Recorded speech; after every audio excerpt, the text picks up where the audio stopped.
जो नहीं सुन पाया, इनकी नोट भी यहाँ बैठकर मैंने अफसरों से जो मुझे प्राप्त हुई, मेरे साथी MOS से प्राप्त हुई, उसको मैंने पढ़ा है।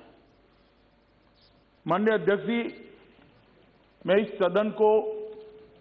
सदन के सभी सदस्यों को फिर से एक बार कहना चाहता हूं कि कृपया जम्मू कश्मीर की स्थिति को हम समझें। राजनीति करने के लिए ऐसा कोई बयान न दे जिससे जनता गुमराह हो जाए। माननीय अध्यक्ष जी, यहां कहा गया कि धारा 370 हटाने के वक्त जो वादे किए गए थे उसकी दिशा में क्या किया। मैं तो जरूर इसका जवाब दूंगा, मुझे मौका दीजिए आपने जवाब देने का। मगर भाई 17 महीने हुए धारा 370 हटे हुए, आप हमसे हिसाब मांग रहे हो। 70 साल आपने क्या करा, इसका हिसाब लेकर आए हो क्या? क्या किया 70 साल? और अगर 70 साल ढंग से चलाते तो हमसे हिसाब मांगने का समय ही ना आता। माननीय अध्यक्ष जी, उनको भी मालूम है कि धारा 370 हटने के बाद अभी तो वहां पर प्रशासन स्थिति को संभाल रहा था, इतने में कोविड लग गया। 1 साल लगभग सब कुछ बंद रहा है और हमसे हिसाब मांग रहे हैं। मुझे कोई आपत्ति नहीं, मैं हिसाब देता हूं, आना पाई का हिसाब देता हूं, एक एक काम का हिसाब देता हूं, एक एक बात का हिसाब देता हूं, मुझे उसमें कोई आपत्ति नहीं। परंतु मैं इतना कहना चाहता हूं माननीय अध्यक्ष जी, जिनको पीढ़ियों तक शासन करने का मौका दिया, वो जरा अपने गिरेबान में झांक कर देखे कि हम हिसाब मांगने के लायक है या नहीं। माननीय अध्यक्ष जी, धारा 370 को हटाने का मसला कोर्ट में है। मसूदी साहब हाई कोर्ट के जज रहे हैं, सुनने के लिए नहीं बैठे हैं, मगर मुझे रिकॉर्ड तो क्लियर करना ही पड़ेगा। उन्होंने कहा कि सुप्रीम कोर्ट में मामला लंबित है। मनीष तिवारी जी ने भी कहा, वो भी चले गए। आ गया, अच्छा हुआ, लंबित है। माननीय अध्यक्ष जी, उनको कोर्ट का प्रोसीजर मालूम है और ये मामला कोर्ट में लंबी बहस हुआ और बाद में 5 जजों की बेंच को सुपुर्द किया गया है। अगर इतनी अनकॉन्स्टिट्यूशनलिटी इसमें दिखाई पड़ती है तो सर्वोच्च अदालत को पूरा अधिकार था कानून पर रोक लगाने का, और वो रोक लगा दी थी। परंतु यहां पर कोई स्टे नहीं है। सर्वोच्च अदालत ने यह नहीं कहा है कि इस कानून का अमल नहीं हो सकता, उन्होंने उसको विचाराधीन रखा है। जब सर्वोच्च अदालत पूछेगी तब हम जरूर जाएंगे, जवाब देंगे और सर्वोच्च अदालत निर्णय करेगी। मगर कहीं पर भी एक कानूनी स्थिति नहीं है कि इसका अमल नहीं हो सकता। इसके कारण जम्मू और कश्मीर का पूरा विकास को हम रोक कर बैठ जाएं, वहां पर डेवलपमेंट के कामों को हम रोक कर बैठ जाएं। और मुझे कह रहे हैं माननीय सदस्य श्री तिवारी जी कि हम जाए और सुप्रीम कोर्ट को अर्जी दे कि इसको जल्दी सुनवाई करो।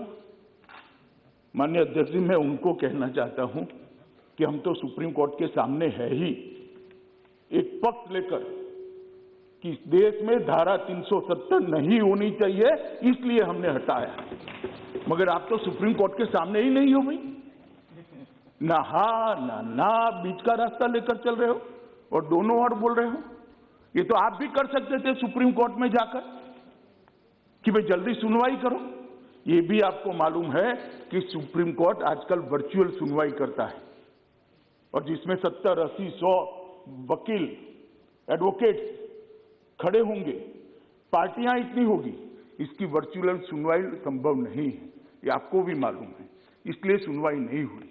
इसका एक बड़े हिस्से का सुनवाई हो चुका है, 5 जज का बेंच भी बन चुका है और जैसे ही सुप्रीम कोर्ट वर्चुअल सुनवाई के मोड से पुनः फिर से एक बार आमने सामने की सुनवाई करेगा, तब जरूर सुप्रीम कोर्ट अपनी प्रायोरिटी के हिसाब से इसको सुनेगा। मगर तब तक कोई काम ना करे क्या? ये किस प्रकार के उदाहरण इस सदन के अंदर दिए जाते हैं? माननीय अध्यक्ष जी, सदस्य टी सुमति और काफी सारे सदस्यों ने कहा कि बिल लाने का मतलब ही है कि अब जम्मू कश्मीर को स्टेटहुड नहीं मिलेगा। भाई, बिल को पायलट तो मैं कर रहा हूं, लेकर मैं आया हूं, मंशा मैंने स्पष्ट कही है, कहीं पर भी नहीं लिखा है कि स्टेटहुड इससे नहीं मिलेगा। आप कहां से ड्रॉ करते हो? आपकी मन की आशंकाओं को जम्मू कश्मीर की जनता पर क्यों थोप रहे हो? मैंने इसी सदन में कहा है और फिर से कहता हूं कि इस बिल का जम्मू कश्मीर के स्टेटहुड से कोई लेन देन नहीं है। उपयुक्त समय पर जम्मू कश्मीर को स्टेटहुड दिया जाएगा। और कह रहे हैं कि स्टेटहुड देना है तो एग्मूट में क्यों लेकर आए? जरा एग्मूट कैडर को ही समझ लेते। क्या अरुणाचल राज्य नहीं है? क्या गोवा राज्य नहीं है? मिजोरम राज्य नहीं है? ये सारे राज्य ही है। जरा ध्यान से पढ़ लेते तो इतनी फजीहती न होती। ये सारे राज्य है और एग्मूट कैडर के अंडर में है। जहां पर विशेष प्रकार की भौगोलिक परिस्थिति होती है, एडमिनिस्ट्रेटिव परिस्थिति होती है, वहां पर अफसर भेजने पड़ते हैं और वो राज्य के विकास के लिए जाते हैं। जो अफसर एग्मूट कैडर के हैं वही मसूरी की जगह पे ट्रेनिंग लेकर आते हैं जो जम्मू कश्मीर कैडर के लोग पहले लिया करते थे। ये ऑल इंडिया कैडर है मान्यवर। और ओवैसी साहब इसका हिंदू मुस्लिम में विभाजन करते हैं। भाई, आपके मन में सब चीज हिंदू मुस्लिम है, मैं तो समझता हूं ओवैसी जी आपको, मगर आप देश के अफसरान को भी हिंदू मुस्लिम में डिवाइड कर दे। क्या कंसेप्ट है आपका? एक हिंदू अफसर मुस्लिम जनता की सेवा नहीं कर सकता? एक मुस्लिम अफसर हिंदू जनता की सेवा नहीं कर सकता? किस प्रकार के देश में हम आगे बढ़ने जा रहे हैं? अफसरों की संख्या हिंदू मुस्लिम में बांटेंगे और अपने आप को सेक्युलर कहते हैं। काय का सेक्युलरिज्म? हिंदू मुस्लिम में अफसरों की संख्या बांटेंगे। इस तरह से तो मान्यवर कश्मीर के अंदर शांति नहीं होगी, ज्यादा चिंता होगी, ज्यादा उचाट होगी, संशय बढ़ेंगे। मेरा सभी से निवेदन है कि इस तरह से नहीं करना चाहिए। अभी उन्होंने एक और निवेदन कर दिया मान्यवर कि 2G से 4G विदेशियों के दबाव में किया है। ओवैसी साहब को मालूम नहीं है जिसका वो समर्थन करते थे वो यूपीए की सरकार चली गई है। ये नरेंद्र मोदी की भारतीय जनता पार्टी की सरकार है। इस देश के फैसले ये देश करता है, इस देश के फैसले इस देश की संसद करती है। कोई हम पर दबाव नहीं कर सकता। और हमने उसको इसलिए रिस्ट्रिक्ट किया था मान्यवर कि कुछ समझने के लिए समय चाहिए था। अफवाहें न फैलाई जाए इसके लिए एक समय चाहिए था। और आप हमें पूछ रहे हो भाई अधीर रंजन जी 2G और 4G, आपने तो मोबाइल ही बंद कर दिए थे और 20 साल तक बंद कर दिए थे। वाजपेयी जी की सरकार ने आकर 2G 4G छोड़ो, मोबाइल सर्विस ही बंद कर दी थी। कहां गए थे उस वक्त सारे अधिकार? मैं आपको पूछना चाहता हूं माननीय और आपके माध्यम से, कहां गए थे सारे अधिकार? जब विपक्ष में बैठते हैं तब अपने समय में क्या किया था वो भी तो थोड़ा याद रखना चाहिए, वरना फिर सुननी पड़ेगी। मान्यवर, ये हमें 4G और 2G का कह रहे। मैं अभी भी कहता हूं कि सबसे बड़ा नागरिक का अधिकार है सुख और शांति से रहने का, सलामती के साथ रहने का। सलामती जहां नहीं होगी वहां सारे अधिकारों का कोई मतलब नहीं। ये नई फैशन शुरू होगी। मान्यवर, मैं कहना चाहता हूं कि ये जो लोग कह रहे हैं कि हम विदेश के दबाव में आकर कह रहे हैं, मैं उनको पूछना चाहता हूं कि किसके दबाव के अंदर धारा 370 को इतने समय तक चालू रखा आपने? ये तो जरा बता दीजिए, किसका दबाव था? कौन प्रेशराइज करता था? अभी किसी ने कह दिया बड़े बड़े साहित्यिक शब्दों के साथ कि शासन का जनता से वादा था, एक एग्रीमेंट था। भाई, मैं तो एग्रीमेंट को बारीकी से पढ़ता हूं और मैं तो मानता हूं कि पूर्ववर्ती सरकारों ने भी जो वादे करे हैं उसको ध्यान से पढ़ने चाहिए और इसका अमल करना चाहिए। 370 के बारे में कहा गया कि 370 और 35 से वो देश की सरकार का जम्मू कश्मीर की जनता से एग्रीमेंट था। एग्रीमेंट जरूर था मगर उसमें टेम्पररी शब्द आप भूल जाते हैं पढ़ने का। ये टेम्पररी था। और जो मेरा हिसाब पूछ रहे 17 महीने में स्टेटहुड कब दोगे, स्टेटहुड कब दोगे, स्टेटहुड कब दोगे, हम जरूर देंगे। मगर मैं उनको पूछना चाहता हूं, ये मैंने भी कहा है स्टेटहुड टेम्पररी है, मगर आप 17 महीने में हिसाब मांगते हो तो टेम्पररी 370 साल तक चली, उस वक्त क्यों हिसाब नहीं मांगते थे? एक टेम्पररी प्रोविजन कब तक टेम्पररी रहेगा? टेम्पररी प्रोविजन को क्यों उखाड़ नहीं देते हैं? क्यों कोई पूछता नहीं था? क्योंकि वोट बैंक की राजनीति करनी थी। ये सरकार वोट बैंक की राजनीति से नहीं चलती। ये सरकार देश के हित में फैसले करती है। ये सरकार देश के भविष्य को सुधारने के लिए। हम आएंगे जाएंगे, लोकतंत्र है, जीतेंगे हारेंगे, इसको ध्यान में रखकर देश के भविष्य को ताक पर हम नहीं रख सकते, न हम रखना चाहते। ये आपकी पॉलिसी है, आपको मुबारक हो। मान्यवर, इन्होंने कहा कि लोकल अफसरों का अधिकार चला जाएगा। मुझे कोई समझाए भला, देश भर में आईएएस आईपीएस अफसर भेजे जाते हैं, लोकल अफसरों का अधिकार चला जाता है क्या? चला जाता है तो जम्मू कश्मीर में कैसे चला जाएगा?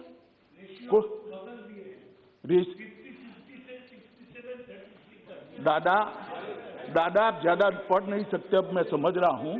देश भर में यही रेशियो है। आपके बंगाल में भी ये है। क्यों अलग रखना?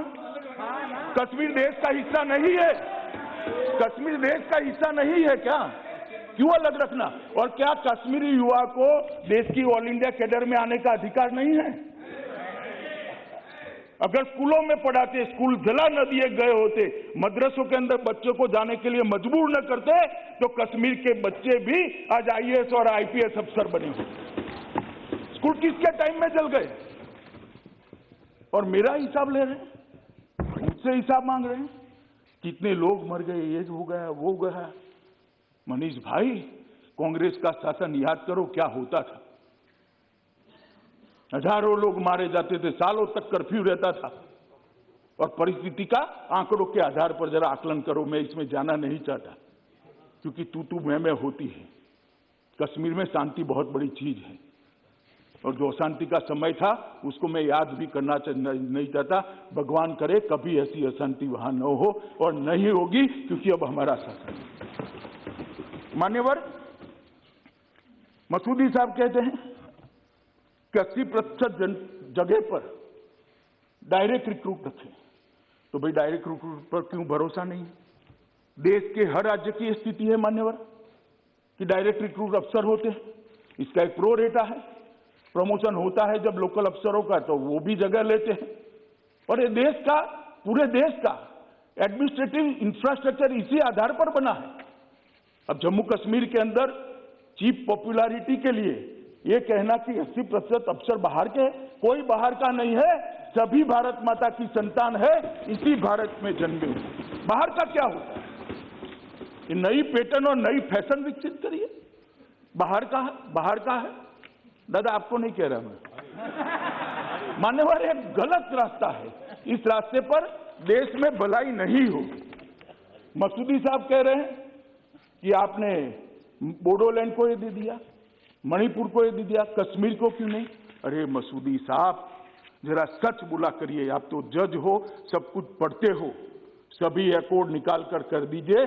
किसी को अलग संविधान नहीं दिया है, किसी को अलग झंडा नहीं दिया है, किसी को धारा 370 नहीं दी है।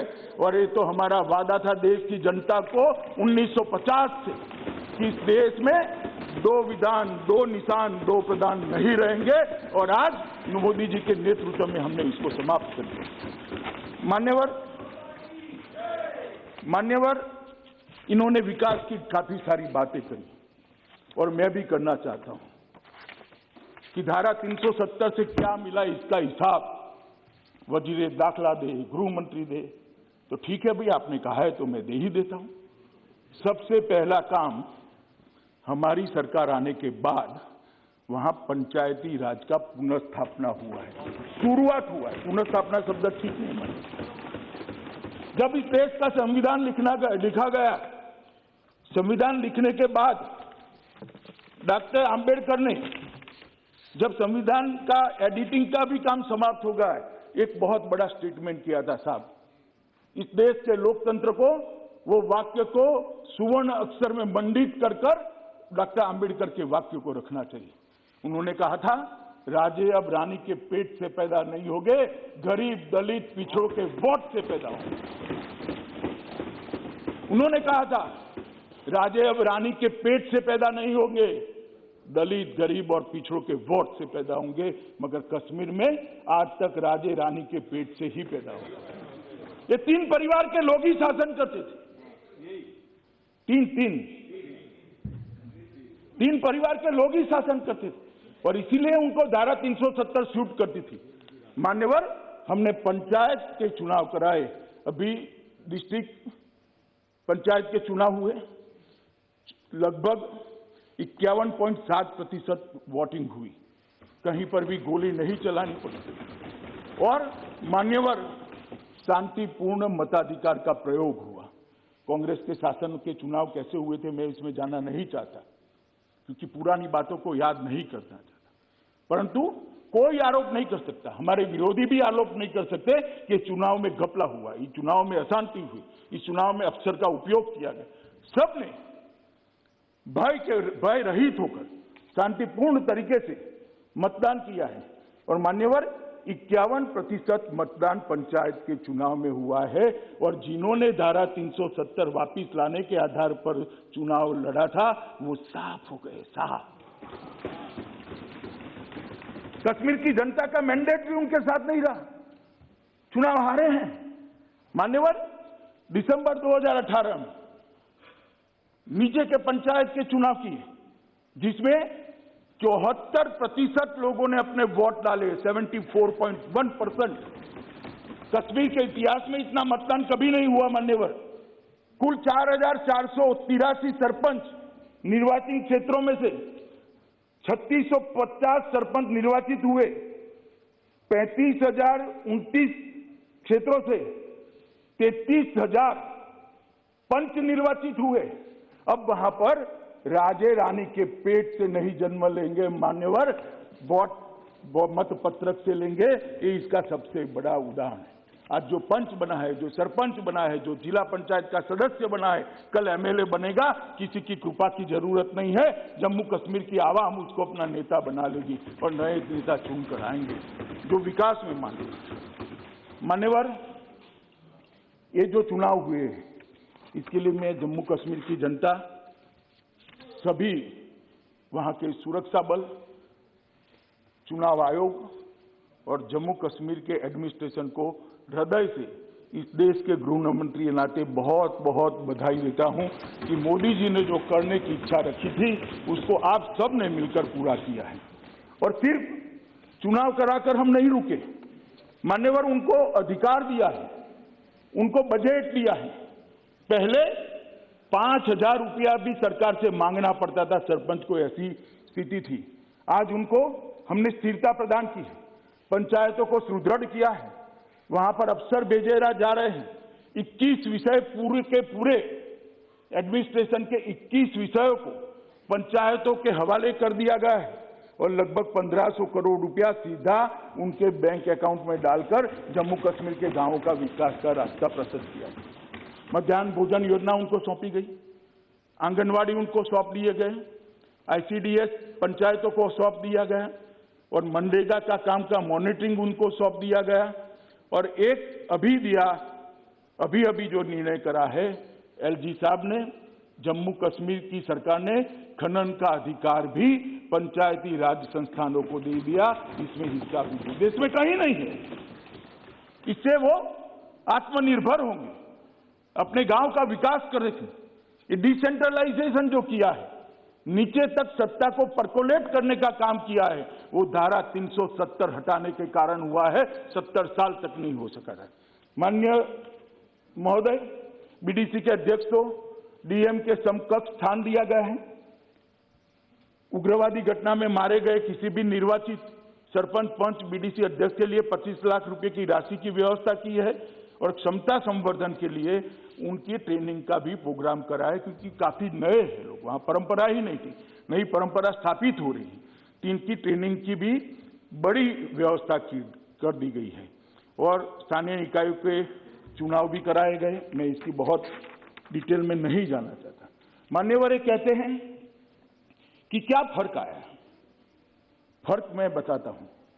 पहले जम्मू और कश्मीर, जहां पर भी राजधानी होती थी श्रीनगर, वहां पर भी सारे अधिकार सेंट्रलाइज थे। अब अफसरान कभी गांव में नहीं जाते थे, चुने हुए प्रतिनिधि जाते थे, एमएलए जाते थे, मगर अफसरान नहीं जाते थे। हमने सारे राजपत्रित अधिकारियों को आवंटित पंचायत के अंदर 2 दिन और 1 रात का निवास करना कंपलसरी करा, माननीय अध्यक्ष जी, और वहां जाकर जमीनी स्थिति वो देखने लगी। उनका उद्देश्य है, उनको काम दिया गया है, वहां विकास के काम जो अटके हैं, जो कमी है, जो कमियां हैं, उसकी लड़ी को जोड़ने का उनको काम दिया गया है, पंचायत को सशक्तिकरण करने का। और प्रत्यक्ष रूप से जो वहां 2 बार ये अभियान चला, उसमें से लगभग 20,000 छोटे मोटे काम आए हैं, जिसमें से 18,000 कामों को स्वीकृति दे दी गई। कहीं पुलिया बनानी थी, कहीं जोड़ता हुआ रोड बनाना था, कहीं तालाब के अंदर तालाब तो था मगर पानी जाने के रास्ते भर गए थे, कहीं तालाब को सफाई करने की व्यवस्था नहीं थी, कहीं कूड़ादान नहीं था, कहीं बिजली का खंभा था, तार चोरी कर गए थे। ऐसे 20,000 से ज्यादा काम ढूंढे गए और 18,000 कामों की स्वीकृति दे दी है और वो विकास के रास्ते पर आगे बढ़ गए। माननीय अध्यक्ष जी, 3 बार ये कार्यक्रम हुआ है और बड़ा सफल हुआ है। पूरे जम्मू और कश्मीर में इससे बड़ी जन भागीदारी नहीं हुई। 5 लाख से अधिक मृत्यु, जन्म, दिव्यांगता, अधिवास, ये प्रमाण पत्र वहीं मौके पर दिए गए। 5 लाख लोगों को जम्मू कश्मीर जाने की जरूरत, राजधानी में जाने की जरूरत ही नहीं। और ये निरंतर चलने वाला है मान्यवर। ये पूछते हैं हमें क्या किया, इसलिए मैं बताता हूं। 50,000 परिवार को स्वास्थ्य बीमा के तहत कवर कर दिया गया है। रोजगार के अंदर लगभग 10,000 युवाओं को कवर किया, 6,000 नए काम शुरू करे और 4,440 क्रिकेट और फुटबॉल की किटों को गांवों में पहुंचकर बच्चों के हाथ में बंदूक की जगह क्रिकेट का बैट हो, इसकी व्यवस्था हमने करी। और मेरा शहर मेरे गौरव के तहत ये शहरी विकास के लिए भी किया है। मान्यवर, विकास का काम को जहां तक गति देने का सवाल है, मोदी जी प्रधानमंत्री बने तब से जम्मू कश्मीर उच्चतम प्राथमिकताओं वाला क्षेत्र रहा है, क्योंकि जम्मू कश्मीर ने बहुत सहा है। उनके दर्द को मैं कुछ शब्दों में सिर्फ यहां बयान नहीं कर सकता मान्यवर, बहुत सहा है। इसलिए लगभग प्रधानमंत्री विकास पैकेज पीएम योजना की जो घोषणा हुई, उसका पुनर्निर्माण और मेगा विकास का जो पैकेज था, इसके तहत 58,627 करोड़ रुपए की परिव्यय की 54 योजनाएं थी, 54 योजनाएं थी। और लगभग उसको बढ़ाकर 26% और बढ़ा गया। 20 परियोजनाएं, जिनमें से 7 केंद्रीय की थी, 13 संघ राज्य की थी, ये काफी हद तक पूरी हो चुकी। तो 20 परियोजनाएं तो पूरी हो चुकी है 54 में से, और बाकी 8 परियोजनाएं ये लगभग मार्च के अंत के पहले पूरी हो जाएगी। तो 54 में से 28 परियोजनाओं को पूरा करने का काम हमने कर दिया है। आईआईटी जम्मू ने अपने परिसर में काम कर दिया है, शुरू कर दिया है। दोनों एम्स का निर्माण शुरू हो चुका है। अर्ध रिंग रोड जम्मू को 2021 में हम पूरा कर देंगे। 8.45 किलोमीटर की बनिहाल सुरंग को इस साल खोलने की योजना है। और सबसे बड़ी बात है, पीयूष भाई यहाँ बैठे हैं, 2022 में हम रेलवे से कश्मीर को, घाटी को जोड़ने का काम भी समाप्त करेंगे। दादा 70 साल में जो नहीं हुआ वो अब हो रहा है, वो आपको मालूम होना चाहिए। चेनाब पुल 359 मीटर ऊंचा, चेनाब नदी पर विश्व के सबसे ऊंचे रेल पुल का निर्माण किया गया, निर्माण चालू है, अगले साल पूरा हो जाएगा। शहरी परिवहन के लिए लगभग 10,599 करोड़ रुपए का डीपीआर तैयार कर दिया गया है। लाइट रेल ट्रांजिट सिस्टम को भी 4 वर्ष में हम पूरा करेंगे, जिसके जम्मू और कश्मीर में 2 कॉरिडोर होंगे। परियोजना के डीपीआर को अंतिम आकार दे दिया है। मान्यवर, बहुत बड़ी संभावना है हाइड्रो पावर की जम्मू कश्मीर के राज्य में थी, मगर उसका दोहन नहीं होता था क्योंकि एडमिनिस्ट्रेशन ही ठीक से नहीं चलता। आप जो कह रहे हैं ना, क्यों कर रहे हो, अफसर चाहिए वहां। हम जम्मू कश्मीर को मंथर गति से चलाना नहीं चाहते, जम्मू कश्मीर के विकास को द्रुत गति से चलाना चाहते हैं, इसीलिए अफसर चाहिए, इसीलिए अफसर भेजना चाहते हैं। प्रचुर जल संसाधन है मान्यवर वहां पर, प्रचुर। लगभग 14,867 मेगावाट की तराशी गई जल विद्युत की क्षमता है। उसमें से 70 साल में 3504 मेगावाट का दोहन किया गया है। मैं फिर से एक बार कहता हूं, 14,000 में से 3500। और अभी जो 17 महीने का हिसाब पूछते हैं, उनको मैं बताना चाहता हूं, सिर्फ 17 महीने में 70 साल में 3504 और 17 महीने में 3490 मेगावाट का काम शुरू कर चुके हैं। एक बाजू आपकी 4 पीढ़ी ने जो काम किया है, वो हमने 1.5 साल के अंदर काम किया है, 1.5 साल के अंदर। ये मालूम होना चाहिए। पिछले 2 वर्ष में लगभग 3000 मेगावाट की जो बंद पड़ी हुई परियोजनाएं थी, इसको भी चालू करने का काम किया है और 3300 मेगावाट की नई शुरू करेंगे। पाकाल दुल 1000 मेगावाट की है और कीरू 624 मेगावाट की है। सावलाकोट 1856 मेगावाट, दुलहस्ती दूसरा चरण 258 मेगावाट, उरी 1 दूसरा चरण 240 मेगावाट और छोटी बिजली पन बिजली योजनाएं लगभग 12 मेगावाट की है, जो 123 करोड़ की लागत से हुई। मान्यवर, मैं इतना डिटेल में जाना नहीं चाहता था, मगर मुझे उकसा कर हिसाब मांगा गया, मैं भी क्या करूं, इसलिए मैं डिटेल बताना चाहता हूं। सबके लिए बिजली बन तो जाएगी, पहुंचेगी कैसे? तो इसका डिस्ट्रीब्यूशन गांव तक होना चाहिए, इसका डिस्ट्रीब्यूशन बाद में घर तक होना चाहिए। इसलिए हमने सौभाग्य के तहत जम्मू कश्मीर के 100% लोगों को घर में बिजली पहुंचाने का लक्ष्य प्राप्त कर दिया है, कर चुके हैं मान्यवर। और 3,57,405 ऐसे लोग थे जिनको 70 साल से बिजली नहीं मिली थी, ये 17 महीने में बिजली देने का काम किया गया। ये हिसाब मांगते हैं मान्यवर में। इस वर्ष 36 किलोमीटर लंबी 33 केवी लाइन बिछाकर एलओसी पर स्थित केरन और मुंदियान गांवों को भी, जो अंतिम गांव थे, उसको भी बिजली से जोड़ने का काम हमने समाप्त कर दिया। पहले वहां डीजल जनरेटर से सिर्फ 3 घंटे बिजली सरकार की ओर से दी जाती थी, अब 24 घंटा बिजली पहुंचे, ऐसी व्यवस्था करी। मान्यवर, बिजली के साथ जीवन की महत्वपूर्ण एक जरूरियात है।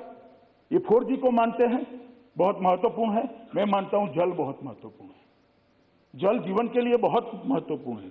कांग्रेस के हिसाब से 4G जीवन के लिए बहुत महत्वपूर्ण है, मगर हमारी मान्यता अपनी जगह स्थिर है। 4G भी जरूरी है, मगर जल अत्यंत जरूरी है। इसलिए सितंबर 22 तक सभी 18.16 लाख परिवारों को पाइप के द्वारा घर में पानी पहुंचाने की योजना समाप्त हो जाएगी। और जब मैं ये कह रहा हूं तब पूछेंगे, भाई आप तो 22 की बात कर रहे हो। अभी 4 जिलों में 100% घर में पानी पहुंचाने का काम हमने समाप्त कर चुके हैं और 22 तक बाकी के जिलों का काम हम करेंगे। इसके साथ विद्यालयों, आंगनवाड़ियों और शिक्षा संस्थानों को, अस्पतालों को भी हमने जोड़ने का काम किया। मान्यवर, हमने तय किया है कि 2021 के अंदर ही 5300 किलोमीटर की सड़कों का निर्माण होगा, जिसमें 700 किलोमीटर कश्मीर में और 4600 किलोमीटर जम्मू में। और हर गांव को 2022 आजादी के 75 साल तक सड़क से जोड़ने का काम भी हम जम्मू कश्मीर में पूरा कर देंगे। इसका बजटरी प्रोविजन भी होगा। माननीय अध्यक्ष जी, ये हमेशा 370, 35 से ऐसे झुनझुने पकड़ाते थे। ना बिजली की बात करते थे, ना पानी की बात करते थे, ना नौकरियों की बात करते थे, ना स्वास्थ्य की बात करते थे। जम्मू कश्मीर के दुर्गम क्षेत्रों के अंदर जो लोग बसते हैं, इनकी स्वास्थ्य की चिंता क्या की है 3 परिवारों ने? मैं पूछना चाहता हूं, 70 साल तक आपने शासन किया, जम्मू कश्मीर के अवाम के स्वास्थ्य के लिए आपने क्या किया? लेकर आइए हिसाब और हमारे एमपीओ के साथ चर्चा करिए। मान्यवर, मैं सदन को गौरव के साथ बताना चाहता हूं कि ये नरेंद्र मोदी सरकार में, नरेंद्र मोदी सरकार के कालखंड में और 17 महीनों में, जो 17 महीने बोलते हैं, इसमें हमने जम्मू कश्मीर के पीएमडीपी के तहत स्वास्थ्य मंत्रालय से 881 करोड़ रुपए की राशि ऑलरेडी भेज दी है, जिसमें से 754 करोड़ रुपए की राशि व्यय की जा चुकी है। मान्यवर, 75 परियोजनाएं पूरी हो गई है और 22 तक 39 परियोजनाएं पूरी हो जाएगी, जिसमें श्रीनगर में 500 बिस्तरों वाला नया अस्पताल, जम्मू में 200 बिस्तरों वाला नया मातृत्व अस्पताल, जम्मू में नए हड्डी और जोड़ के अस्पताल, जीएमसी जम्मू में 100 बिस्तर के आकस्मिक चिकित्सा ब्लॉक, जम्मू में बालक और बालिका छात्रावास का निर्माण जिसके तहत आता है। और माननीय अध्यक्ष जी, देश भर के 60 करोड़ गरीबों को मोदी सरकार ने आयुष्मान भारत का आशीर्वाद देकर 5 लाख रुपए तक का स्वास्थ्य फ्री ऑफ कॉस्ट दिया। मान्यवर, मसूदी साहब पूछते थे क्या किया जम्मू कश्मीर के साथ, क्या किया? एग्रीमेंट नहीं पढ़ते, शासन का एग्रीमेंट होता है जनता के साथ। अरे भाई, एग्रीमेंट तो कागज पर होता है, जम्मू कश्मीर तो हमारे दिल में है, दिल में। देश भर के अंदर मान्यवर 5 लाख तक की स्वास्थ्य योजना जो प्रधानमंत्री आयुष्मान भारत योजना से जानी जाती है, पीएम जय के नाम से जानी जाती है, वो गरीबों के लिए है। प्रधानमंत्री जी ने जम्मू कश्मीर के लिए सेहत योजना लाए। जम्मू कश्मीर में कोई करोड़पति हो या रोडपति हो, सड़क पर रहने वाला हो या बड़े से बड़े महल में रहने वाला हो, हर एक को 5 लाख तक की सुविधा आरोग्य की हमने देने का काम किया। और मान्यवर, मैं देखता था, मैं कार्यक्रम में उपस्थित था वर्चुअल तरीके से, लोगों की आंख में आंसू थे। एक बूढ़ी महिला कश्मीर घाटी की मां बता रही थी कि 70 साल तक हमारा किसी ने चिंता नहीं किया, नरेंद्र मोदी जी ने आकर हमारी चिंता की, अब मुझे इलाज कराने के लिए किसी के सामने हाथ फैलाने की जरूरत नहीं है, मेरी सरकार वहां बैठी है जो मेरा इलाज कराएगी। मान्यवर, ये जो हमने किया है, लगभग हर एक व्यक्ति को सेहत योजना के तहत कवरेज देने का काम किया है। और मैं मानता हूं जम्मू कश्मीर बहुत कम राज्यों में से एक राज्य है जिसका हर एक व्यक्ति स्वास्थ्य योजना के तहत कवर किया गया है। मान्यवर, कोविड के खिलाफ लड़ाई भी इसी समय में हम लड़े, जो 17 महीने का हिसाब मांगा जाता है, इसी के तहत लड़े। और सबसे अच्छा कोविड प्रबंधन एलजी के नेतृत्व में जम्मू कश्मीर सरकार ने किया। टीकाकरण का काम भी बहुत स्मूथ तरीके से घाटी और जम्मू दोनों तरफ चल रहा है। मान्यवर, एम्स की स्थापना की है, 2 एम्स बनाने का काम किया है और लगभग 2000 करोड़ रुपया एक एम्स का, 4000 करोड़ रुपया एम्स के लिए भारत सरकार ने यहां भेजा है। इसकी शुरुआत हो गई है। नए मेडिकल कॉलेज की स्थापना, 7 नए मेडिकल कॉलेज, 70 साल में 3 थे, 17 महीने में 7, अनंतनाग, बारामूला, रजौरी, डोडा, कठवाड़ा, हंदवाड़ा और उधमपुर, ये 7 नए मेडिकल कॉलेज की शुरुआत हुआ है। और 5 मेडिकल, उसमें से 5 का एक टेम्परेरी परिसर के अंदर शिफ्ट व्यवस्था के आधार पर बच्चों को पढ़ाने का कामकाज भी हमने शुरू कर दिया है। राह नहीं देखिए, इसको सिविल अस्पताल के, और 22-23 में और 2 मेडिकल कॉलेज भी हम चालू कर देंगे। लगभग हम 1100 बच्चे जम्मू कश्मीर के डॉक्टर बनकर जम्मू कश्मीर के गरीब की सेवा करें, इस तरह की व्यवस्था। आप हमें पूछ रहे हो हमने क्या किया? कभी इतनी संवेदना के साथ किया जा? 370 का झुनझुना दिखाकर शासन करते रहे 3 परिवार मान्य हो। कितने सालों तक शासन किया? जो असुविधाएं थी, जो कष्ट था, जो दुख था, उसको एड्रेस करने का इन्होंने कभी काम नहीं किया। माननीय अध्यक्ष जी, एक बीएससी नर्सिंग कॉलेज भी हम वहां चालू कर गए हैं, इसका मंजूरी दे दी है। और 5 नए नर्सिंग कॉलेज को हम वहां स्थापना करने का प्लान रखे हैं। राज्य कैंसर संस्थान भी हमने शुरू किया है, एक श्रीनगर में और दूसरा जीएमसी जम्मू में। और मान्यवर, राज्य सरकारें, केंद्र सरकार ने लगभग अलग अलग 115 योजनाएं नरेंद्र मोदी जी के शासन में आने के बाद इस देश के दलित, गरीब, पिछड़े, आदिवासी इनके लिए बनाई थी, मगर उसका वहां पर इम्प्लीमेंटेशन नहीं होता था। जब से राष्ट्रपति शासन लगा तब से लगभग हर घर को बिजली देने का काम पूरा हो गया है। 3,57,405 लाभार्थियों को कवर दे दिया गया है। पीएम उज्ज्वला योजना के तहत 12,60,685 माताओं को गैस का सिलेंडर देने का काम हमने समाप्त कर दिया। उजाला योजना के तहत 79.54 लाख लाभार्थियों को घर में उजाला करने का काम किया है। स्वच्छ भारत मिशन के तहत 100% घरों को आज मुक्त कर दिया गया, ओडीएफ डिक्लेयर कर दिया गया, माने 100% स्वच्छ भारत अभियान का 100% इंप्लीमेंट हुआ है। एकीकृत सामाजिक सुरक्षा, इसके लगभग 8 लाख लाभार्थी, पहले 16 थे, अब 8 लाख हैं। एलपीजीडीबीटी बजट लगभग 31.77 लाख लाभार्थी हैं। केसीसी ऋण और प्रधानमंत्री किसान योजना का लक्ष्य जो दिया गया था वो पूरा हो गया है। हर किसान को अब 6,000 रुपया उसके बैंक अकाउंट में किसी बिचौलिए के बगैर मिल रहा है, ट्रांसफर हो रहा है। इसके अतिरिक्त 2019-20 में जो छात्रवृत्ति थी, इसका कवरेज इस 17 महीनों में 3 गुना कर दिया है। 8 लाख छात्रों को डीबीटी के माध्यम से फ्री और पोस्ट छात्रवृत्ति मिल रही है। न्यूज टॉप 9 रोज सुबह 7 बजे और शाम 7 बजे सिर्फ TV9 भारतवर्ष पर।